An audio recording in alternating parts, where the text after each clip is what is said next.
Alright guys, Kazoo71 here, Ark Survival Ascended. Today is the 8th of June. The game has been out since 10/25, so I want to talk about some of the settings. I know this game has been out for a little while. I've been waiting for a bit to do this, but this is the video I wanted to do this morning to show you guys some of the different settings and where they at. I had a call with one of my players on the server who decided to upgrade to Ark Survival Ascended. We were talking about some of the settings, and it's a video I've been wanting to do for a while. So let's look at these different settings, guys. There's 3 different sets of settings. Not sure why they did this, but they did. If you guys remember in Ark Survival Evolved, when you open the menu, there was 2 on the left, and then you also had 1 in game. So this one has a little bit different. So here we are on the load screen. You guys are familiar with this screen if you're playing. This should be very similar on Xbox and PlayStation. So but I'm on PC, so I don't know how to get to these guys or where to click the buttons, but here we are on the load screen where you have the escape up here. If you hit that escape, you have a setting. So we're going to go into settings right here, and this is the settings for the in general part of the game. It's kind of a little strange. So number 1, you have an audio mixer, which is the volumes and stuff. So here's where you would set all your volumes if you want your music lower or something like that. Like I have music going in the background right now. Let's see if it lowers. See, let me put it to 24 and save. You hear how it goes down? So we're going to up it just a little bit. I'm going to put it to 30. Let's just put it to 36 and we'll save it there. And we'll just leave it there so we got some music in the background. So that's just me talking. But that's your music volume, and then your different volumes. In your videos, here's where you have your resolutions and stuff. Now some of these are going to be the same on all 3 screens. And I'll show you guys what I mean by that.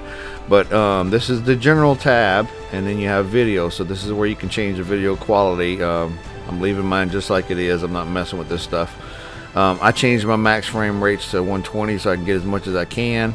You guys can't see this right now, but on the load screen I'm getting 120. So I think I could change that to whatever I want, but I don't need it more than 120. It's fine.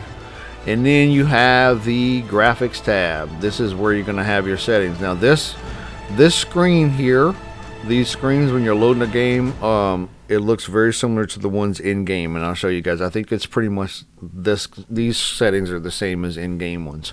Okay, so this is where you can set your different settings, excuse me, for your graphics. As you can see, I have some of these epic and some of them high. I don't want them all epic. It does slow it down a little bit. You guys can't see the top right here, but it does slow your frames per second. And you have your blurs and your lights and your foliage and how much you want of that stuff. If you hover over these, they don't tell you crap, right? So like they used to, if you hover over the buttons, they tell you something what they are. A lot of these don't. But foliage, interaction, distance multiplier, so I'm guessing higher would be, you know, further away you can see, that kind of stuff. So, and then you have your UI. This is your basic settings for the HUD. Like I have the toggle the extended HUD on. So this means here if I hit H, it will stay on. I don't have to hold H down. So, but you have your different things. You have your chat bubbles, your hit markers, stuff like that in here. Here's the hit marker, the chat box, the tribe stuff, tribe chat and stuff like that. Everything's in this part here. This is the UI. This is the actual things that you see on the screen while you're playing. Hit markers, colors, crosshairs, the different type of crosshairs, stuff like that. Okay. So, and then you have your camera, you know, if you want to invert the camera and stuff like that, and kind of just the basics. This is the basic stuff. Now, if you hit the advanced tab, you only have a couple in here, and this is the vibration on your controllers, console access, toggle to talk. See, you can do that stuff. Disable menu music. This is the one I have going in the background. Oftentimes I'll disable it like that and I'd leave it off. The reason I'm playing it right now is so it's not just me talking while we're talking. So I'll come back in there and change that later. And you have your keyboard layout. And this is the keyboard. I don't know how it is on the controller. You're probably going to use the Gamepad one. Unless some of you guys play with the keypad, which I know some people have these keypads they do on Xbox and stuff. So let's get back. Let's go into here. So that's the main part, and that's this. I think the same screen you see in game. So I might be wrong. There might only be 2. So let's hit the start. We're going to click on the game, And here is where the real settings for the game, the way the game looks, are. So there's no settings menu up here. This is just going to be up here. So you have your arcs, you have your story arcs, which I don't know why they did this, because the center is not really one of the story arcs. And then you have your mod arcs. So this is where you would load your games. You have your mod settings, which are the available mods that you've downloaded and where you activate them, the ones that are actually activated, and you do them down here if you want. By the way, just for all you guys should know this already, this is where your mods are. You see where I went to the mod tab and I'm looking at installed mods. I always come in here before I load the game and make sure every one of these guys is updated, right? And of course this is where you browse them, and if you created any, that's where they are. Alright, so let's go back to this. This is what I want to talk about. So you have your arcs, you have your mod arcs, and you have your mod settings. Now we're going to look at game rules. This is where we're going to get into the nitty-gritty of the settings that I wanted to talk about this morning. So, number one, player. Here's where your player stats are. These are the stats that you have in game. So, as you can see, I've upped the damage a little bit. So, let's read this one. The scaling factor for the damage players deal with their attacks. Higher values means more damage. Like I said, some of these will tell you what they are. Some of them won't. I don't know why they haven't done that. They need to fix this all. So I have my food and stamina drain a little bit down on these because I play to enjoy the game, and I hate that stuff when it's constantly going down. And the water drain. And in the health recovery, I have it up a little bit so my health gets recovered a little quicker. And in harvesting damage, I have it a little higher. So when you're looking at the next one, this is the creatures. These are the creatures in game, like the wild creatures, and what kind of damage they do, and some of the damage. And then you have your turret damage, your disable taming, so if you wanted to not tame anything, that kind of stuff. And their stamina drain. So this would be like the dinos that you have tamed. Okay, so next you have your structures, damage, scaling factors that the damage structure deal with their attacks. So if you had like weapons or something dealing damage, those kind of things, spikes, things like that, anything that would actually have some kind of damage, that's where these are. And then this is where you're gonna get into the world settings, like the multipliers, the XP multipliers, like when Wildcard does the things on the events, and they have events and they say, you know, for this weekend only you're gonna have 3 times experience, 3 times taming. That's where this is. So as you can see, I have my taming speed up a little bit. This is for me personally. I play Arc, and I've been playing since 2016, so there ain't no way I'm gonna have this set to 1. I don't got time to waste with this anymore. And then your harvest yield, so how much more, the higher numbers, the more you're gonna yield. So, and allow speed leveling. This is for the players and the creatures. So if you have this, you can speed level. This is not the flyers. There is a flyer speed leveling right here. So this is the flyer one. If you want to level the speeds, you need to have it on. Okay, maximum difficulty. If you have it on, this will make the creatures max level 150. Does it always work? I don't know. I do have videos out there on how to change this and make it higher if you want. Or if this isn't working, there's a way to change this and make it higher too in the game innings or game user innings. Difficulty, if not maximum, controls the creatures of the world. What are the loot drops? Right? So I have it maxed out. It's as high as it'll go. And I don't know why it's not 1. Can I change it to 1? Pow. Nope. Let's see. Can I change it to 1? Boom. Can I save? Oh my gosh, it saves. So I don't know why it wouldn't let me do 1. It was maxed out 99. So you got PvE mode on or off, and then hardcore mode on or off. Hardcore mode prevents the players from respawning after death. So when you die, the game's over. So if you ever die, if you want to play hardcore mode. So that's the world stuff, and then you have your rules. Your game rules that allow, like, you know, the cameras, the no downloads, no dino downloads, no player downloads, that kind of stuff. That's in here, guys. So this is where you want to go. Now, here's where the important ones are. So you see I have the game rules. Advanced. This is where you want to really focus if you want to change some of the dynamics of the game.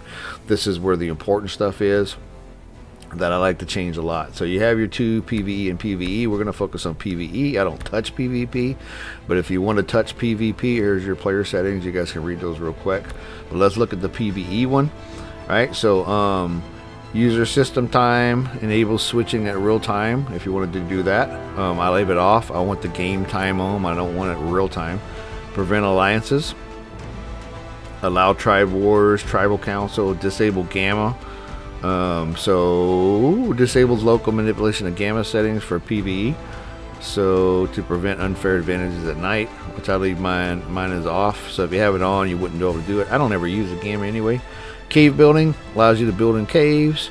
Cave flyers allows your stuff to fly in caves. These are the two very important ones here if you're playing single player. Also, if you're doing a non-dedicated server where you're running it off, you and your friends are playing off your computer. Non-permanent diseases, so disables diseases, so persisting through death. Players will then lose diseases when they respawn.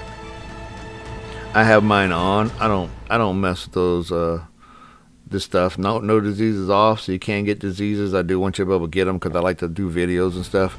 But this one's a little confusing here. It says disables persisting through death. So players will then lose diseases when they respawn. Players will then lose diseases when they respawn.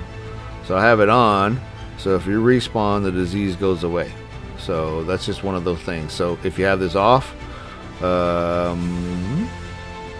you'll die and you'll still have the disease. So I've played on some official servers before a long time ago, got the rabies, and I died and the rabies was still there. So that's what this on. You want this on, that way when you die it'll go away. Flyer carry, so pick up other creatures and players. You know, some people want to change this. If you're running servers and stuff, that's an important one. If you're playing by yourself, make sure that's set to on. Decay Dino period, how long the creatures can be claimed by others after somebody unclaims them. Disable Dino Decay, I have mine off. Alright, and then structure decay and decay period. So that's your PvE settings. Your PvP, like I said, you guys can look at them. I don't even mess with these things. I don't care. Go to world. Here's where you get to the important ones. This is the ones that I care about. I care about these, I care about these, and I care about these. So when we're looking at this is your cycles, your day and night cycles, if you want to speed them up or slow them down. If you want to change the spoiling time, you can do it right here. So scales the point. This one doesn't say anything, so it should tell you higher numbers make stuff spoil faster, but it doesn't. But that's basically what it is. If you raise this, stuff will spoil quicker, right? We're not going to mess with that. So item decomposition time, you know, scaling factor, how long dropped items remain in the world, same thing. Raise it up, they go away quicker is what I think happens. Corpse decomposition, same deals. No player radius build, how far you can build from other players. Excuse me, this is the resource one. How far players can build and resources will regrow. So lower numbers, they'll regrow quicker, right? It should say that, but it sure as heck don't say it, does it? All right, harvest health. Higher numbers, basically, guys. This one will say it. Higher values increase the amount of damage, so the number of strikes. So the more strikes you do on something, the more stuff you're gonna gather. Crop growth speed, how fast it goes. Resource respawn interval, lower numbers cause nodes to respawn more frequently, so you want to lower this down. How fast you poop. How fast things mate. You guys can read these. See, it says lower numbers creatures attempt to mate more often, so you want it lower if you want more mating. Egg intervals. A higher number means less time between egg spawns, so eggs will spawn more rapidly if you have a higher number. And then hatch speed, you want the eggs to hatch faster, raise the number, right? Higher numbers. I wish these said that. I don't know why they don't, but these do. And then disable imprint buff, allow anyone can claim the baby or cuddle the baby. Baby mature speed, if you guys watch my video on how to mature things, this was right here.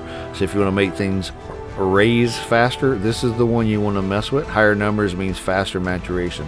Now the problem with this is you might not be able to imprint, right? So just keep that in mind. If you're doing this, the imprint is there. If I want to disable the imprint buff, I would turn this on, but mine is off, so you can get the imprint buff. But however, if you have this raise with the baby raising faster, you're probably not going to be able to imprint all the time. They're going to raise too fast. Baby cuddle interval. So what you want to do in my previous video, if you guys watch this, you want to raise this baby mature speed, and you want to lower this baby cuddle interval. Make this thing lower, so you want to mess with these two till you get them about where you want. So lower numbers means you can cuddle more frequently. Higher numbers here mean they're going to raise faster. So raise this one, lower this one, and that's how you're going to be able to cuddle within that time period if you raise the speed. Baby cuddle grace period, the scale factor for how long between delay and cuddling.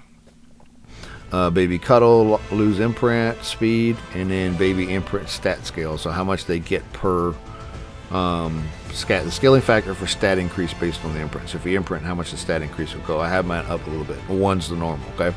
So that's the world one. Then you have your wild dinos. I don't ever mess with this. You can see all these are the same. The only thing I've changed in here is the torpidity. I want these guys torpidity to go down slower, right? So like I said, been playing this too long. I ain't gonna make it difficult on myself. Tamed Dinos. So here's where you can mess with the stats on the dinos. The health, a scaling factor for the amount of health gained by tamed creatures as a percentage of the health setting. So I'll have mine down a little bit. And then the damage, how much they do damage. So scaling factor is the amount of melee damage gained by tamed creatures as a percentage of the default settings. So I think one's the normal setting. I don't know why mine's down. I can't remember why I did that. And then you have your add per level health. I don't know why mine's down, man. These should be 1. I don't know why they're not normal. So you see that normal? So I don't know what that is. So we're gonna yeah. If I hit restore defaults, I don't know what would happen in here. Let's see. Ready? I don't really care about these. Let's see, restore defaults. Bam. See, that's the default. So I haven't changed these. So, and I didn't mess with this other stuff at all. My things that I changed in here, it didn't change it. I don't think it did. Or did it change them all? Let's go back. Let's get out of here. I ain't messing with it. I ain't saving it. Alright, back to advanced, guys. Alright, so I don't know what I had changed. K-Flyer. Allow K-Flyers. Enables flying creatures to be allowed in caves. Oh my gosh, I just changed everything. I didn't save the settings though, did I? Let's get out of here and back. I'm going to have to go back in my video and look what I did, guys. Alright, so XP multipliers. So here's where, oh man, I just changed my settings. I shouldn't have done that. That was stupid. It didn't save. I didn't save the settings. So, so you have your settings here, scaling factor, how much experience is gained over time. So you can raise that and get more experience. In the harvest, how much you get over harvest. I have this one changed. I'm going to have to go back and change it. And then how much you get per explorer note and stuff like that. So these are your XP multipliers. You can change them individually. Like if you think a boss, when you kill a boss, you should get more experience, you can raise that. And then the miscellaneous ones, guys, this is the tribes, like max number in the tribe, max number experience, only allows specific engrams. So only, oh, okay. I was just curious about something. There's an engrams tab up here and I didn't know what it is. So I bet if I click this, disables all engrams not explicitly specified in the engrams list to be added. So if I do this one and I say on, then all engrams are disabled. Like, so I'd have to tell it which ones I want to allow, is what it's saying. So we're not going to do that though. Whatever's supposed to be there is going to be there. Passive raid, hurt riders, dinos. I don't know. Set reset defaults. It's off. All right. So disable photo mode, all this kind of stuff. So you can change these guys. These are the normal settings for the raids and stuff like that. And then you have your skills, supply drop loot. This is the one I'm talking about. One of the ones I'd mess with. So scaling factor for the level of items found in loot crates. So I have this maxed out. If you lower it down, stuff is going to be less good. And you have your loot quality, so you can raise this up. Fuel consumption, how much fuel is consumed. Lower it down if you want less fuel consumed, so its fuel will last longer, that type of stuff, right? And then floating text damage, right? So this should be on. So but that's your settings, guys, and that's what the engrams are. So if you have this engram one here, I was always wondering where that was. Only allow specific engrams, and you can turn them on and off, right? So we're gonna get out of here and I'll pick this back up in just a second here. Alright guys, I think I got everything back. I don't know what I did, but if you hit that restore defaults, it changes everything. You don't have to save it. So that's a bunch of baloney, man. Choose difficulty. You can change your difficulty here, but I don't want to mess with this. So these engram tabs have to do with this right here. Advanced, miscellaneous. Where's that? Only allow specific engrams. So if you turn this on, then you're going to need to mess with these and you can turn these off. But I don't know how it works because I've tried turning these on and off before, but it says it turns them all off, so I ain't messing with it. So let's go back. let's go into the game. I'm just going to load the center since that's the one I was playing last. And we're just going to take a look at the settings inside the game. Like I said, I think it's the same settings that's on the front screen before you get to those ones I was just messing with. So let's take a look, though. Alright, so once we're in game, so all I'm going to do is I'm going to hit the escape button and I'm going to go to settings. And these should be those same settings that are on the main screen. There's your video, your graphics, your UI, your camera, and then you have your advanced ones. Alright. Push to talk on, that kind of stuff. So keyboard and your gamepad. So these are the same as that front screen. So there's only really two. So I was wrong. There's the two different settings. You can do this one in game, or you can do this one on the load screen. So, but there you go, guys. That is the settings. Sorry about the little crazy mishap with the restore defaults. I didn't mean to press that thing. By the way, this is where I'm building that on the center. It's kind of an interesting spot. So they really changed this a little bit. Here's the map so you guys can know where I'm at. So I don't have a GPS yet. Hope you guys enjoyed that. I hope it was helpful. The extended HUD, as you guys can see, I hit the H button, so you're going to see that HUD on the left side at the top. So that stays on, whereas if you didn't have that on, you'd have to press the button and hold the button down. So thanks for watching, guys. I hope you enjoyed it, and I will see you next time.